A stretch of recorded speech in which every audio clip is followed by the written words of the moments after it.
we're just going to do a quick round of introductions, so bear with us here. Antonio, to my left here, I will let you explain in your own words who you are and what you're doing here. Thank you. Antonio Aguilera, any pronoun is my pronoun, and I'm here with coworker.org and the Coworker Solidarity Fund. Both are nonprofit organizations that support and resource workers so they can organize and lead workplace improvement campaigns, especially in the tech industry. We've supported folks who organize the Google Walkout, who have been unionizing at Amazon, and we do different layers of support. We connect them with attorneys, with the media, and we run the Coworker Solidarity Fund, which is infrastructure for workers to raise and disburse money to support workplace activism. I'm very happy to be here. Thanks so much for the invitation. Yeah, round of applause for Antonio, please. Yeah, check out Coworker. They do great work. Okay, next up we have Sharon. Hi, everyone. My name is Sharon Joe. I am the Senior Vice President at Edelman. I lead our DEI advisory on multicultural and crisis communications. I also lead our U.S. Boundless ERG. Boundless is our Asian, Native Hawaiian, and Pacific Islander employee resource group. A visual description, I am Korean. I'm wearing a dope chrome dress with a white coat and sparkly heels. Good. And last but certainly not least, Tim Newman at Tech Equity. Okay, yeah, I'm Tim Newman from Tech Equity, and he, him, or any pronoun, visual description, I'm a white elder millennial, I suppose, and wearing a dark jacket. And yeah, we're an organization that focuses on the tech industry's impact on labor and housing, and I lead the labor program at the organization, and previously worked at coworker.org with Antonio, so small world that we live in, but very pleased to be here, and wanted to call out thank you, Judy, from Omidyar for pulling together this great panel. I'm very lucky to be with these folks. Woo! Round of applause for Tim, too. Let's get them all the applause that they deserve and should have. Yes, I love the term elder millennial. It sends a little shudder down my spine every time because I also am one. So we, as everyone in this room is probably aware, right, we are in a fairly disruptive moment, and a lot of that disruption is being caused by generative AI. AI is sort of unmistakably the tectonic force that is shaking the industry and is reworking the professional managerial class. It's infusing itself into our economy in new ways that we are only beginning to see, perhaps, and that we are bracing for. And we want to think about today how that's going to affect the workers, of course. The number one concern that every single poll sort of comes back with, what are your concerns about AI? Comes down to jobs and work. How is it going to change the way that I do my work? How is it going to change my identity at work? Is it going to change whether or not I have work to do? I think in a lot of cases, these fears are also even sort of fanned and abetted by the industry that would very much like to make a case for how powerful its AI systems are and how much work they can automate. But we can quickly kind of steer ourselves into doom and gloom territory, right? It can kind of become these apocalyptic conversations about, how many jobs is it going to wipe out? Which industry is it going to wipe out? Which is it going to hit hardest? What is the cataclysm here? But I'm glad we're here today because we can talk about the fact that none of this is fixed. Right? There's nothing determined about this. There's nothing that says AI must be adopted in a certain context or must be adopted in a certain industry or by certain workers in this way. It is a series of negotiations that are unfolding as we speak and have yet to unfold. And the better that we engage this problem, industry to industry to industry, the better equipped we'll be for a future where workers are actually empowered by AI if they should choose to use it, rather than cowed by it or threatened by it. And in order to have this conversation today, we're going to talk about, not just that doom and gloom, not those fears, but how we're going to steer, or how we might steer ourselves towards the kind of future that we want, right? Kind of how do we reach a construction, a formulation where workers do have that empowerment, who are engaged constructively with AI and not threatened with it, that it serves all of us. If it is this great force for productivity and potential that industry is claiming it is, how do we all share in that? How do workers benefit from it and not just Sam Altman?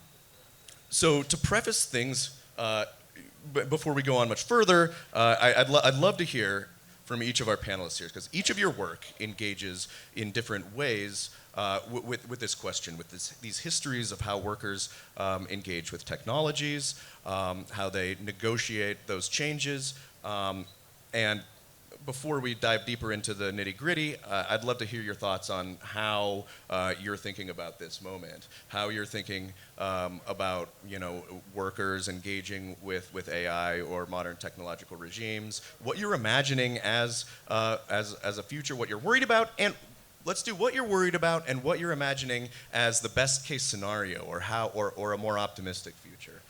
We'll start with you, Antonio. Thank you. Yeah, I feel like in the last 10 plus years, there's been a slowly but certain transition in which workers have been inspiring each other, especially non-unionized workers have been inspiring each other about their power and voice and their opportunity to influence how their companies operate, the decisions that they make, the influence, the impacts that they have. So over those 10 years, workers have been increasingly become more aware of those opportunities. And it feels like in the nearest process in which our societies are changing, bosses were kind of like playing along the DEI conversation and pretending that they also cared about workers. But more recently, it feels like a lot of the more authoritarian leaders have been emboldened by this new administration and the opportunity to just be blunt about canceling DEI opportunities in workplaces and not having spaces for workers to have a voice. So it feels like this is a moment in which it could look like the situation is bleak because people in power are just taking over that power and like closing the door for workers to grow their participation in their companies. But it also feels like a moment of opportunity because as things are shifting and changing, it's also an opportunity for workers to build stronger movements, to build communities of care and action. It starts with people caring for each other, helping, supporting the needs that everybody has, and then building power around that, right? So it feels like it's a moment of transition where there's been a bit of a power struggle. Those negotiations that you were talking about, Brian, it feels like there's an opportunity for workers to be at the table and be a part of where the technology will take us. And I think especially in the tech industry, what I've seen, in my day-to-day work, I talk to a lot of workers that are building power in tech workplaces. And I feel like workers are becoming a lot more aware of the opportunity to influence the decisions that are being made about the technology that we use day to day. So I hope that, as workers become more connected with each other and are able to build power together, that they'll have an opportunity to have an influence in how artificial intelligence, surveillance, and other technologies that are now part of our day-to-day in our homes, in our workplaces, is created in a way that has more perspectives that are more diverse than just a few folks making decisions about how those technologies are being created. Yeah, I love that. That's a great place to start, and certainly, with all the bleakness you mentioned, it can be overwhelming to think about. But if you do flip that and you see the way that solidarity is being generated among tech workers, among artists, among creative workers that haven't always, especially in the United States economy, had sort of those strong bonds or organized workplaces or histories with that. We're seeing that beginning to emerge in interesting ways and dialogues opening up, and there is a lot of latent power there, I think.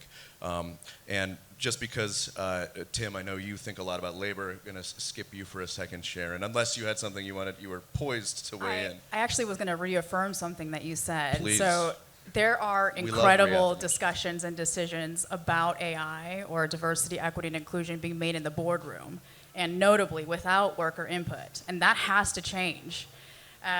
Business leaders are deciding today, will AI integration replace workers or will they empower workers? And I think that gives us an incredible opportunity. There's a space there for consumers and employees to influence those decisions. You had mentioned opportunity and power, right? Consumers today, we hold trillions of dollars of buying power, and I promise you businesses are tracking consumer patterns, right? So what if we could imagine us coming together to organize and influence and be intentional about where we spend our dollars, how we spend our dollars, we have an incredible opportunity. You also asked about what am I worried about? So many things. I think one of my greatest worries, I don't know if worry is the right word. I think one of the things that I see as a trend today is this misinformation and disinformation sort of mobilizing, right? This landscape that we have today. And when you look at the history of labor, permissions that we have today, like a 40-hour work week, those were rights that were fought for, right? We don't have these permissions that are handed to us as favors.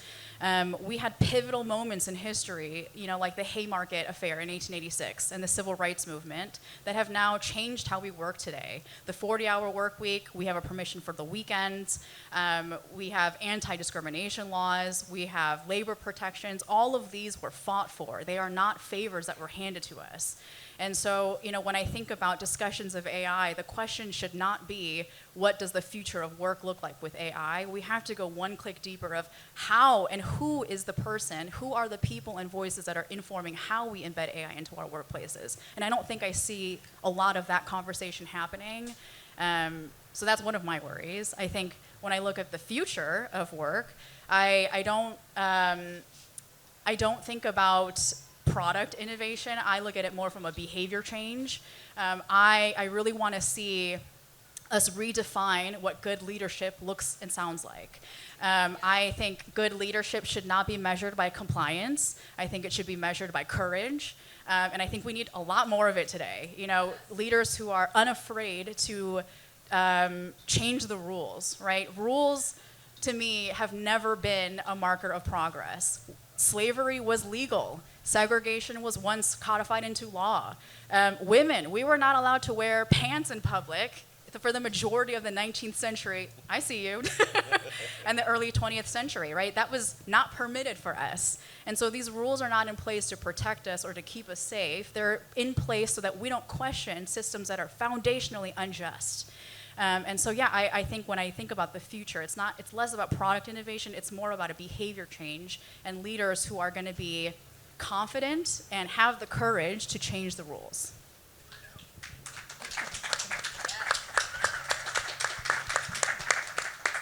Just to pick up on that for a second, because Edelman is such a powerful voice and sort of getting messages out there, in the corporate world and beyond. So could we drill into what you mean there for a second by, what you're hoping to see from leaders, or what kind of advice you're giving to leaders as they, engage with AI? Is it, or more broadly, I know you do a lot of work with DEI as well. Yeah, well, there's so much I can talk about in the DEI landscape right now. First is that it is not a term, diversity, equity, and inclusion. DEI is an acronym. And also, oh my gosh, there's so much I want to cover. I think one is, if one tweet from someone like Robbie Starbuck or Edward Bloom is going to influence how you talk about this work, and you're erasing terms like diversity, equity, and inclusion from your website, that you weren't doing diversity, equity, and inclusion in your workplace. I also think, diversity, equity, and inclusion, they are design principles that inform the full ecosystem of your business. It is not just about talent attraction. It's about talent retention. It's about product design. It's about supplier diversity. It's about how you think about who gets promoted, right? So it informs all of these social, emotional behaviors and competencies that we have in the workplace today. And we have such a misunderstanding because of people like Robbie Starbuck, like Donald Trump, like Edward Bloom. They're like the boy band that like I did not want to see, but I have like front row tickets to. They describe diversity as you're just hiring someone of color into a position. That today is an illegal practice. It has been an illegal practice, right? So if there are companies who are hiring solely on the basis of race, those programs should be challenged. But I need more leaders, more employees, people who are doing this work to just be bold, feel emboldened to correct and be fact-based. One of my favorite quotes is from Edgar Mon, I think his name is Edgar Moon, who says, a lie has speed, but truth has endurance. And so we have to be very critical and fact-based when we talk about the work of diversity, equity, and inclusion. Just this past Friday, the New York Times put together and released a whole list of words that are banned from federal agencies today. Those words include Black, Native American, women, disability.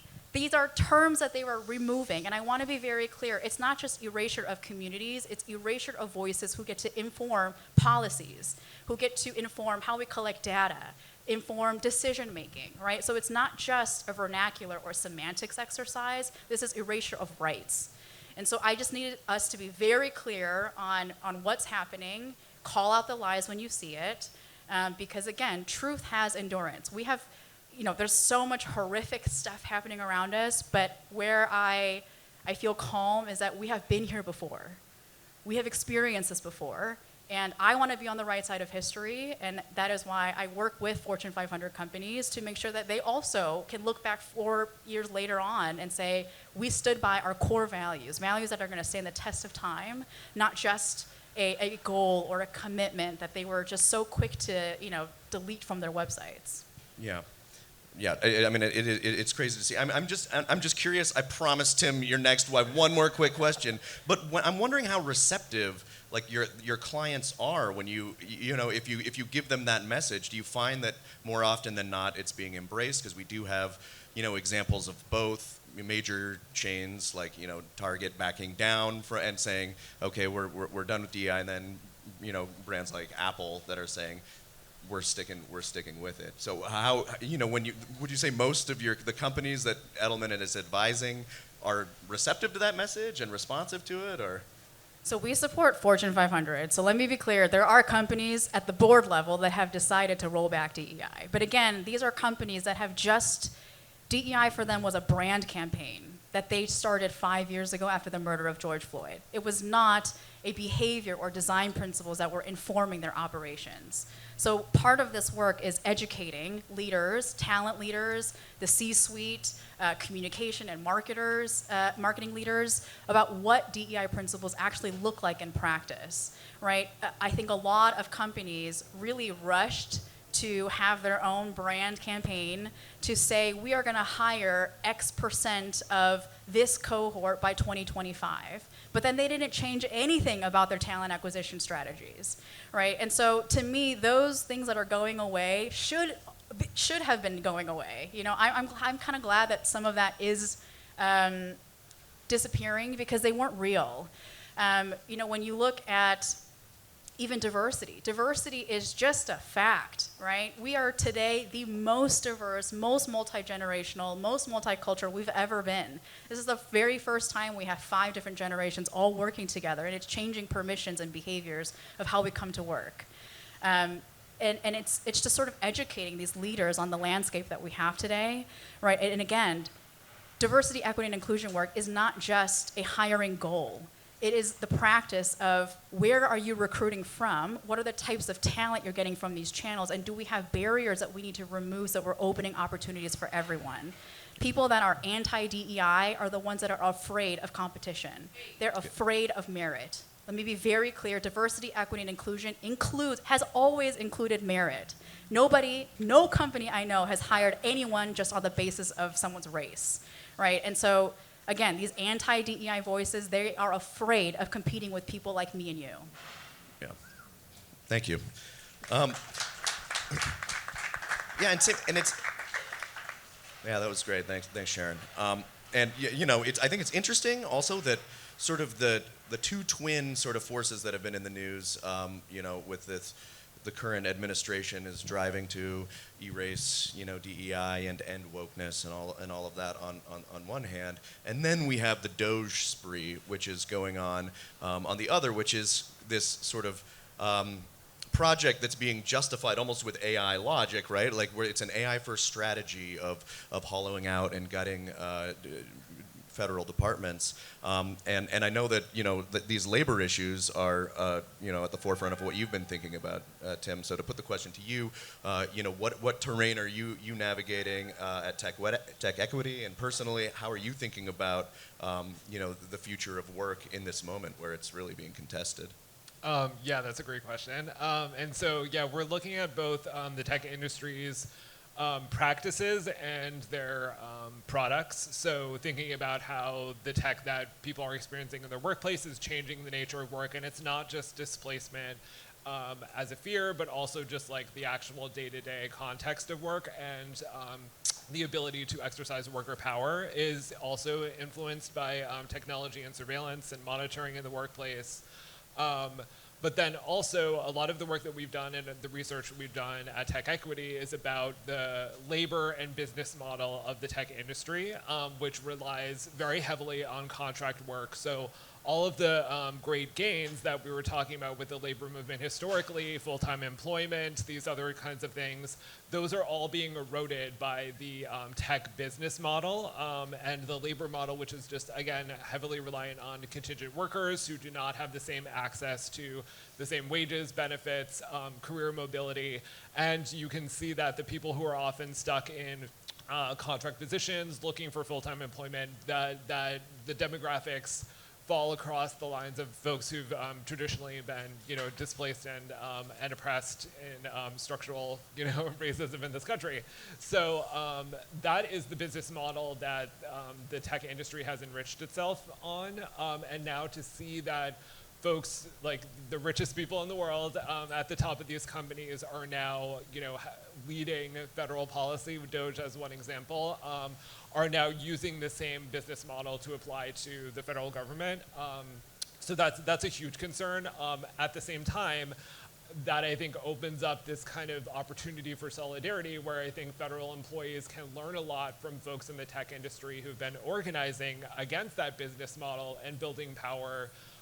And even then, like tech workers, contingent workers can also learn from domestic workers and agricultural workers who are not covered by a lot of our labor laws and are in these kind of, have, you know, always been in kind of contingent and precarious work relationships. So I think there's a lot of, it's a very scary time and we don't want to see this kind of business model elevated, but at the same time, I think there's a lot of opportunity to build solidarity. And one last thing I'll say is that AI and all of these products don't just like appear to us. They are the end product of a huge globally dispersed workforce that creates this technology, from mining minerals that create, you know, the actual devices we use, to data workers who are making all of the data that is collected from all of us at work and as consumers usable for AI systems, and the engineers.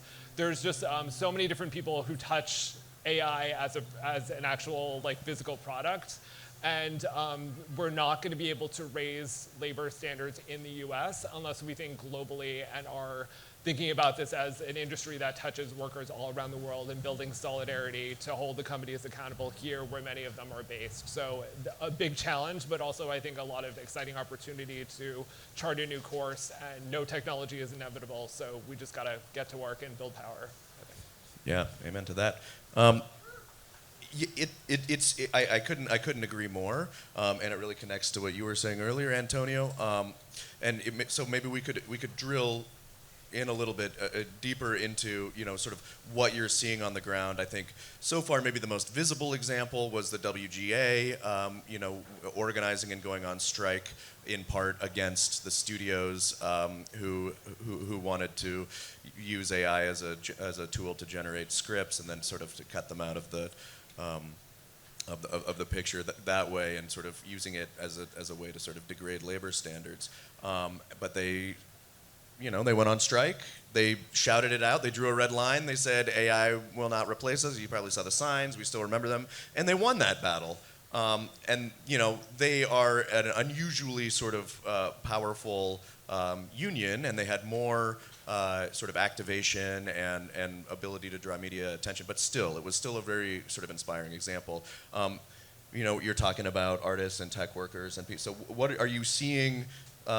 Similar patterns or similar sort of catalyzing events, people and workers coming together. Can you talk a little bit about what you're seeing on the ground? Yeah, thank you. I mean, I think there's many different perspectives here that I think, for me, feel very hopeful because I see the unions that are established already that, historically unions have been focusing more on wage and benefit type of campaigns because of the nature of the populations that they serve, the worker groups that they serve.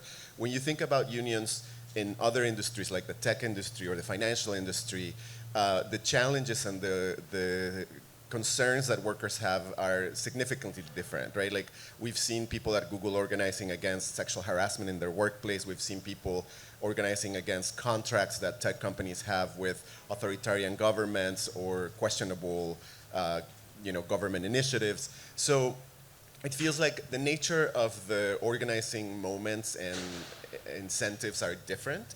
But I see unions, the traditional unions, being really interested in the topic of artificial intelligence and starting to build infrastructure within the unions to create conversation space for workers to learn and talk about AI as a potential harm to their working conditions. I also see, sometimes the work that we do, because workers are operating in these companies that are heavily surveilled, we cannot talk publicly about some of the specific names of the companies where these workers are organizing, but we've been supporting a small but growing group of workers in the AI companies that are questioning the direction that AI is taking and are trying to figure out ways to influence how AI companies are operating. So that to me is really hopeful to see, a small but growing group of folks that are like, I'm doing this AI work. Is it really what I should be doing? Is this what we should be doing with the technology? And that to me feels really great. And like Tim said, those folks are also interested in learning about the experiences that other workers are having when they build organizing power. And going back to, for example, the gig economy, right? Like in this country, one of the early gig economy workers before the technology was available were domestic workers and day laborers who had the opportunity to organize and build power together outside of technology, to have access to, jobs that they would have certain control, that they would have some possibility to build relationships with their employers. The technologies now wiped out all of those opportunities for workers to come together to build relationships with employers. So it feels like there's a lot of opportunity about building solidarity across different groups of workers that are building power. Another example is Amazon. Amazon workers, as you know, have been organizing at the corporate level against climate related initiatives at the company. They've been organizing at the warehouse to try to bring better working conditions. There's Amazon Mechanical Turk, which is digital work, and those workers have also been organizing over time. So now in our work, with the Coworker Solidarity Fund, we recently launched an Amazon Workers Fund, where all of these workers across the spectrum of employment at Amazon are coming together to build stronger solidarity. And I see a lot of that happening also in the world of AI, where especially workers at Amazon have been severely impacted by automation and surveillance. So it feels like there's those opportunities of workers that are starting to wake up to the moment and build power together and build bigger tents and bigger movements for solidarity. Yeah. And what are the sort of, are there specific, issues that you're seeing being surfaced around the use of AI that is particularly catalyzing to workers? Is it, is it concerns about job or task automation? Is it the ethical questions around, the kind of works that's being ingested to train the models? What do you guys? I guess this could be a question for Tim as well. What do you see as particularly sort of lighting workers up and inspiring them to organize? Yeah, I mean, I think all of the above. And one thing that's really exciting is more and more you're seeing in union collective bargaining agreements, there are specific provisions in a lot of new contracts about AI having like committees that meet regularly with management about this kind of stuff. I think just like having a legal contract where workers have a seat at the table to develop technology with employers is so critical. That's like a massive growth thing that I see happening. And then, I mean, I think it really runs the gamut. I think people really are concerned about the way that technology impacts the work they do and the health and safety of it. Another thing I'll just shout out is, in addition to unionizing collective bargaining, I think there's a lot of opportunity and things that can be done on the state level, policy-wise, to put safeguards in place for workers, and then unions have the opportunity to build on top of like some basic standards that apply to all workers. And some of the stuff that a lot of the work that we do at Tech Equity is focused on California. And we're seeing a lot of interest in automated decision-making systems and making sure that it's not just AI deciding who has access to benefits, to housing, to labor opportunities, to many of us who have been through the application process recently, that your resume is scanned by AI, and that has a lot of implications for DEI as well. So yeah, I think all of those different things, and I think there's a lot of opportunity to put some like meaningful safeguards in place. That said, all the tech companies have massive resources and are using very similar strategies, both in the US, in states, and in the EU, and all over the world, to combat even like the most basic regulation. So there's a lot of work that lays ahead of us.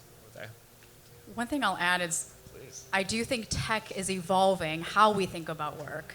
I had mentioned that we have 5 different generations all working together. That's never happened before. 30 years ago in social emotional learning curriculum, we used to ask children, what do you want to be when you grow up? And it was very much about career pathing. In the last 15 years, the same curriculum now asks kids, what problems do you want to solve? And so they're coming to the workplace very values and purpose driven. And AI and tech innovations are opening opportunities for them to quit the corporate 9 to 5. We have more Gen Z workers today who are living in this gig economy. They are starting small businesses. They're intentionally choosing more part-time jobs rather than the corporate 9 to 5 because they're asking questions like, how does my work serve me? Right? I'm a first-gen Korean, also an elder millennial, and I grew up very much in the culture of your job title is your identity. And I'm still uncoupling and unlearning that, right? And so Gen Z professionals are coming in and they're literally saying, does this work serve me? Right? And I think that's such a it's such a refreshing perspective to jobs and work, and I think it's being mobilized through tech innovations. I'm glad you brought it around to a positive valence there, because I want to save some time for questions. I'm sure folks have questions, but because we did promise the positivity or the idealism here as well, I'd love to ask each of you in just a couple minutes here about that positive piece. Like, if you're looking at all these workers who are forging bonds and finding new solidarities, and then, winning some power over that technology, over AI, over productivity technologies and things that could really make their lives better. So what does that look like to you? What is that better future where they're using that? I mean, are we working fewer hours? Are we engaged in more, a wider variety of projects? What is the future in which workers, take hold of more of this power for themselves, and do you think it's feasible? That's a big question. I think that the hope that I have is that we are able to take advantage of this moment, which is dramatically shifting a lot of the structures in which we operate, to look at the entirety of the system and take a step back. Instead of thinking about, where do employers want to take the AI impacts? How about we take a step back and think about and give ourselves a little bit of room to dream, about what each of us would like to see in the future, right? Instead of building with our work somebody else's dream, because Elon Musk wants to go to Mars. Maybe he should go to Mars. But do we all want to go to Mars? I don't know, right? Like, I think we all have our own possibility to dream, and we should all take advantage of that opportunity to dream. So we are building with our work our own dream, and not other people's dreams. And I think that that is, it's easily said, but when we think about the implications of that, it will probably take significant shift in our infrastructure as a society. Like, the five-day work week, right? Like, do we have to work 5 days? And could we get paid the same and maybe work 4 days and use one of those days for civic engagement and like building community with our neighbors and our coworkers? And, that's a structural shift that will impact the workplace, because then we will have an opportunity to actually build community of care and action with our neighbors, our fellow consumers, our co-workers, and then that could have an implication about how do we shape the world where we live, the technologies that we use, the technologies that we sell. And I think that I would love to see a future in which power is a lot more decentralized and shared, and that we have communities that are talking to each other, building solidarity, and helping making decisions and producing the things that we use to live, instead of us like just centralizing power in a few people that are making all the decisions about how the rest of us should live. So I feel like we have that opportunity as we build more power together, as we give ourselves the opportunity to dream individually and collectively about what that vision is for the future, instead of getting ourselves distracted by the doomsday narratives that people in power are building to scare us away from dreaming. So I think that my hope is that we can all dream and build our collective dream together. Thanks so much. That's great. Sure. My positive is that even though they are getting rid of acronyms like DEI and words like Native American and women and black, we are not going anywhere. Black, Hispanic, and Asian Americans are the fastest growing majority, right? We're the emerging majority here in the US. 1 in 10 young Americans today identify as lesbian, gay, bisexual, transgender, and queer. 1 in 4 Americans identify with a disability, right? We are a significant community, and we're not going anywhere. And businesses are forced to care about us because, again, we have trillions of spend power. The business cases, the market case, like all of the cases for diversity, equity, and inclusion work exist and have been proven time and time again. I think when you look historically, those principles are in place because inequity has always been the default. And so these principles aren't going anywhere because we are strengthening our diversity collectively. If there's one last remark I'll also share is that we have to get really clear on what we mean by equity, right? Equity is such a politicized terminology, and I don't know why people are so scared about it. I was a teacher. I taught K through 12, and an example I use a lot is like when you're at a playground and you see a monkey bar set. If a student goes across and they fall off and they scrape their knee, I, as the teacher, might go over and put a Band-Aid on their knee, right? A second student goes across the monkey bar set and hurts themselves, but this time bumps their head. If I go over and put a Band-Aid on their knee, that is equality. It's the same resource. It did not have the same outcome, right? If I went and got an ice pack instead for the kid's head, that would be equity. It is treating a symptom at hand. But we're getting stuck in this conversation of, is a Band-Aid better or an ice pack better? Right? That's the wrong conversation. The conversation can't stop at equity work. It actually is, if a third student goes and hurts themselves, if a fourth and fifth student also falls off and hurts themselves, at some point, I, as a responsible adult, need to ask the question, why does the monkey bars keep hurting these kids? We need to rebuild these monkey bars. So again, I really encourage us to champion behavior change, a systemic change, because equity work will be exhausting. It feels like you're running up a down escalator because the thing itself, we're just treating symptoms, not the disease. We have to identify what is the actual disease that is causing the harm. Yeah, I need us to clarify the terminologies, diversity, equity, and inclusion, because they are not illegal to use. They're not risky to use. Diversity is a fact. Equity is a support that we all need. It benefits all of us. And inclusion is necessary, because diversity without inclusion is nothing, right?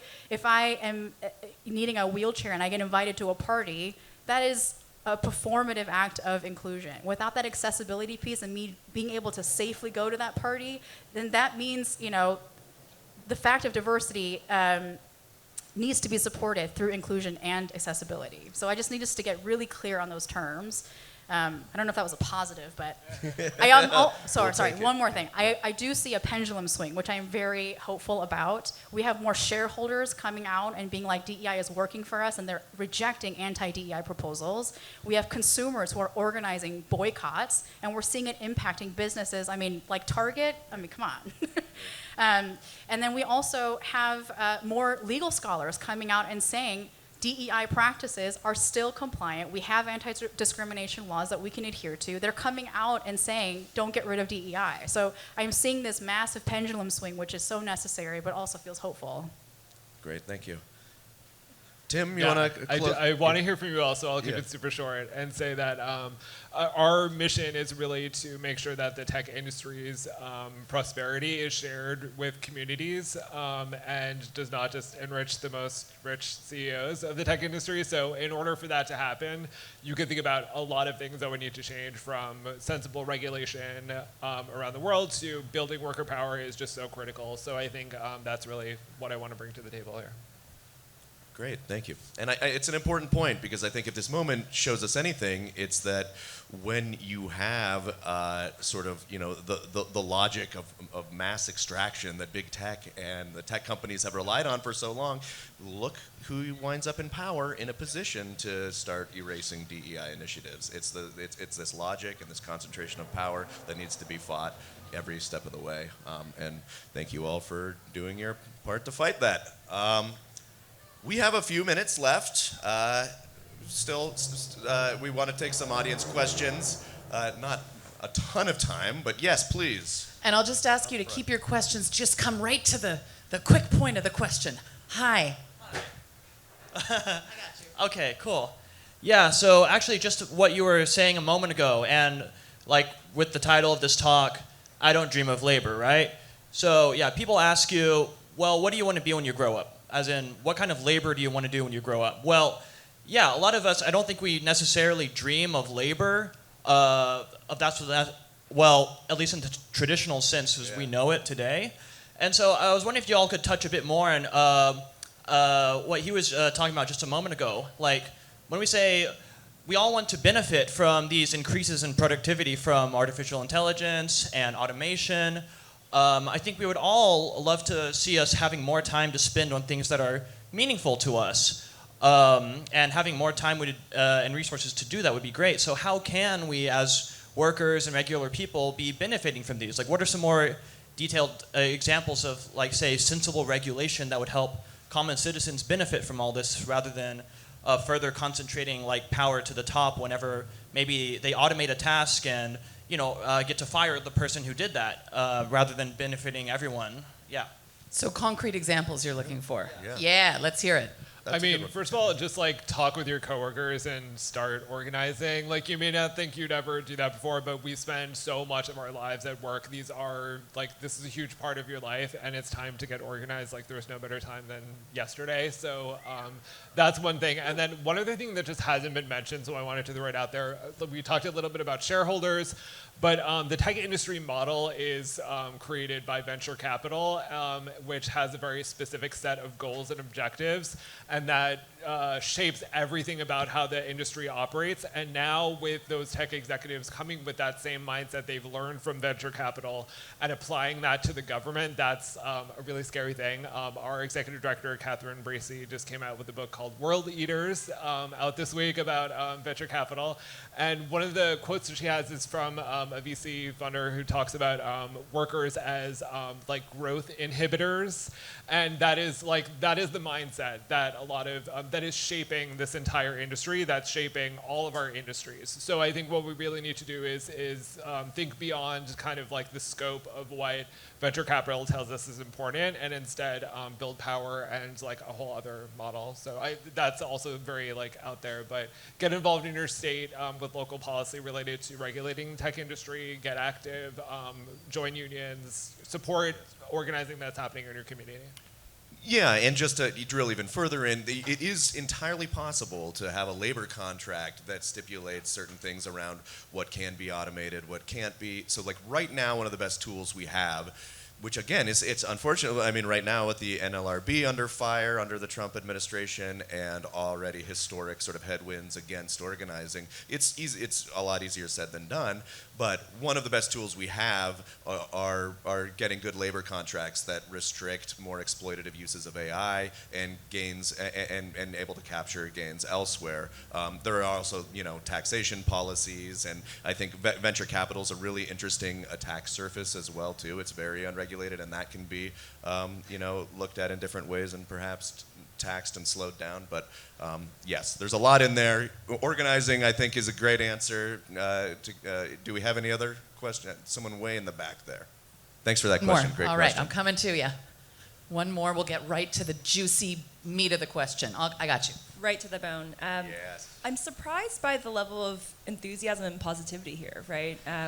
I'm coming from Silicon Valley, and it's really dire. Like, the conservatives have won our federal government, and they're not staying in their lane anymore. They're actively disassembling our society. And so I do take the point that venture capital is at fault. I completely agree. I think dual class voting share structures, I think the power law is definitely part of the problem. What I'm surprised about is there's not been a lot of focus at this or other labor events in the past around where did generative AI come from. I did hear a little bit about tagging, right? But this is about intellectual property theft. And what I find very disturbing is when I chat with AFL-CIO, right? They're really hot to trot to talk about their Microsoft relationship. You talk to SEIU, the unions don't want to talk about this because they don't have an answer. So I'd love to get a perspective on what does mass theft and this modern interpretation of fair use mean? And why can't we get blue and white collar workers to band together, because this will take us all down in the end. Yeah, do you want to take Great that one, question. Antonio? I have a quick thought too on that. Yeah, that's a really great question, and thank you for flagging. We understand that the situation is difficult, right? To say the least, it's a difficult moment. It's a tricky transition. There are a lot of opportunities to feel, down and blue about the situation that's happening. It's difficult. It's a difficult situation. I do think that there's opportunities to build solidarity, and that solidarity is really the answer, because as we see the regulations that have protected workers being dismantled by this administration, the only solution that, or one of the main solutions that seems available to us is each other, right? Is building power with each other, and like building connections with each other and building trust with each other. And that takes a little bit of time, right? Like building trust, building connection, building power together takes time and takes effort and takes labor. So the ultimate goal of building connections with folks that are being most impacted and folks who are being part of the impact, the blue collar workers, the white collar workers, the people on the front line, like that will take time, but it's happening. And I think that a lot of the workers are awakening to that opportunity, whether they are unionized or not. I mentioned earlier how unions are starting to create infrastructure to talk about the impacts of AI with the workers that they represent, but also the workers that are doing the work, the folks that are getting their hands dirty with the code that makes technology happen, are also becoming increasingly aware of the opportunity to build solidarity with the workers that are being impacted by that technology. So I see that on my day-to-day work. I talk to the workers doing the AI work, thinking about how to organize with their coworkers, how to build bridges with other workers, and how to build solidarity across their companies, across their industries, and beyond their industries, so we can then fight back a lot of what's happening in the government and in corporations in this moment. Yeah, thank you. Yeah, no, and just to add to that, no, I mean, it is incredibly dire. I think the exercise here today that we set out for ourselves was to kind of, imagine pathways to more of what we would want to see, because there has been just a lot of commentary, reporting, and criticism around what's going on. And I could not agree with you more. I think organized labor was caught flat-footed by a lot of the issues going on. It's a multi-decade process by which the Silicon Valley ingratiated itself to culture, to pop culture, saying this is all good stuff. We're going to do no evil. Apple is going to hand down the next iPhone, and it was equated with progress. They did a good job of mythologizing, and labor for a long time was reluctant to oppose any of that, even when there were exploitations taking short. So that this cultural legacy now of being kind of behind the curve a little bit is now being felt. I think you're absolutely right. Big labor, I think, made some hasty decisions to sign on with the tech companies. I think, and signed away a lot of power that shouldn't have been. And now we do have to catch up. Right now, we see the stakes. Artists are furious. Workers are furious. Yeah. There's a community of rage out there. I mean, and we can see it being catalyzed. If you look at some of the response to Doge and to Elon Musk and to we're seeing outbreaks of anger and some healthy organizing, some angry organizing at Tesla dealerships and things like this. So it is being catalyzed, and there is an intense amount of energy that can be tapped into. So I do think that there is reason to be hopeful. I think, you're absolutely right. We got to figure out how to direct that energy and how to catalyze it. And I hope that some of these positive. Okay, Tim, take us away. Just one really quick thing I want to mention, which is I want to keep talking with you because this is the question that we have. But the thing that's hopeful is that through my work I'm able to talk to data workers in Kenya who are organizing. And there's just a new association that launched last month, the Data Laborers Association in Kenya. And these are workers who are in the most dire situations, training these systems that are enriching the world based on theft. And this the model is also based on rampant wage theft around the world. There are several lawsuits against the company that the new White House Office of Science and Technology policy person just came from. He'll be writing the federal government AI policy. I know I sound conspiratorial here, but there's so many connections to be drawn, and I want to talk to people who want to think about how we can hold US companies accountable for their global labor impact, and I think we can do it. Yes, so come see Tim, come see Sharon, come see any of us afterward. We'll be around. Thank you so much. Please give it up for this incredible group.